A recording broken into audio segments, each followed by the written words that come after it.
Comment renforcer sa motivation? Voici une question qui concerne tout le monde. Quelle que soit votre activité, vous avez à un moment donné probablement senti une baisse de motivation. Vous vous êtes senti moins motivé, même si au départ cette activité vous plaisait. Donc aujourd'hui, je vais vous parler des différents types de motivation et surtout comment renforcer la motivation importante pour avancer. Comme je suis professeur de français, évidemment, je vais vous donner des exemples concernant l'apprentissage de la langue française, mais ces informations et ces conseils sont tout à fait valables pour d'autres activités, que ce soit des activités de loisirs, créatifs par exemple, pour du sport et même pour votre travail. Donc écoutez bien les informations concernant la motivation. Vous savez certainement que être motivé est important. Mais est-ce que vous savez vraiment pourquoi c'est important?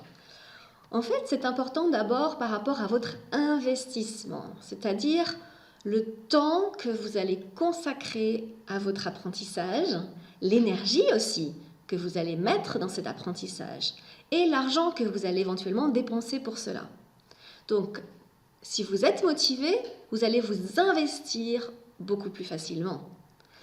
Une autre raison pour laquelle la motivation est importante, c'est la persévérance, c'est-à-dire arriver à pratiquer votre activité sur la longue durée et régulièrement.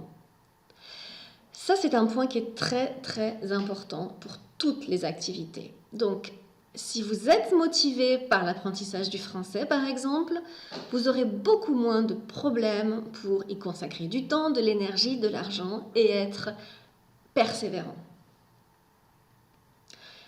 Il est très important de comprendre qu'il y a deux types de motivation. D'abord, une motivation, ce qu'on appelle interne, et ensuite une motivation externe. Je vais vous expliquer un peu plus en détail ce que ça veut dire. La motivation interne. On parle ici du plaisir et de la satisfaction que vous éprouvez quand vous pratiquez cette activité. Le plaisir et la satisfaction quand vous apprenez le français. On parle ici de sensations. Une sensation agréable, par exemple, tout simplement la sensation agréable d'écouter du français. Beaucoup de mes étudiants me disent ça, qu'ils aiment vraiment écouter du français, que les sonorités de cette langue, la mélodie de la langue leur plaît. C'est aussi le plaisir et la satisfaction d'obtenir de nouvelles connaissances, tout simplement d'apprendre de nouvelles connaissances. Et aussi le sentiment d'accomplissement. Pour dire les choses simplement, ça serait en fait se sentir fier de soi, fier d'avoir accompli des choses, fier d'avoir relevé un défi, d'avoir atteint un objectif. D'accord? Donc ces trois éléments, sensation, connaissance et sentiment d'accomplissement, sont des choses qui sont vraiment au cœur de la motivation interne. Ici, la source de motivation, c'est vraiment l'activité elle-même. Donc, ce qui vous motive vraiment, c'est apprendre le français, par exemple. Voyons maintenant la motivation externe. Ici, en fait, l'activité est un moyen pour vous d'obtenir quelque chose. Vous apprenez le français pour obtenir ensuite quelque chose. Donc, ce qui peut vous motiver là, c'est par exemple la notion de récompense. La récompense pour vos efforts, pour votre travail, ça peut être un diplôme, ça peut être une augmentation de salaire, ça peut être une promotion. Il y a aussi l'idée de l'approbation sociale. Donc ça peut être tout simplement que vos amis vous félicitent pour votre bon niveau de français. Ou que vos collègues vous félicitent aussi, votre chef, peu importe. Vous sentez que ce que vous faites est valorisé par votre entourage. Et puis ensuite, troisième point pour la motivation externe, c'est la comparaison sociale. Vous avez en tête quelqu'un qui parle très très bien français et vous aimeriez être aussi bon que cette personne. Et donc le fait de se comparer aux autres peut être aussi un facteur de motivation. Donc pour la motivation externe, il y a trois éléments, la notion de récompense, d'approbation sociale, de comparaison sociale. Et c'est très important pour vous de bien comprendre que vous avez en même temps les deux types de motivation, hein. Par exemple, si vous apprenez le français, vous avez probablement à la fois du plaisir et de la satisfaction à le faire, et en même temps, vous êtes motivé par des motivations externes, c'est-à-dire vous allez probablement avoir des félicitations, vous allez probablement avoir de nouvelles perspectives, vous serez probablement récompensé pour ce que vous faites d'une manière ou d'une autre. Donc les deux types de motivation sont présentes en même temps, et il n'est pas question de dire si l'une est bonne et l'autre est mauvaise, pas du tout. Vous avez vraiment les deux types de motivation, et je pense que c'est intéressant que vous vous posiez la question maintenant. Ok, je fais telle activité, apprendre le français, qu'est-ce qui me motive? Quelles sont mes motivations internes? Quelles sont mes motivations externes? C'est très important de savoir que la motivation interne est reconnue comme plus stable et plus durable.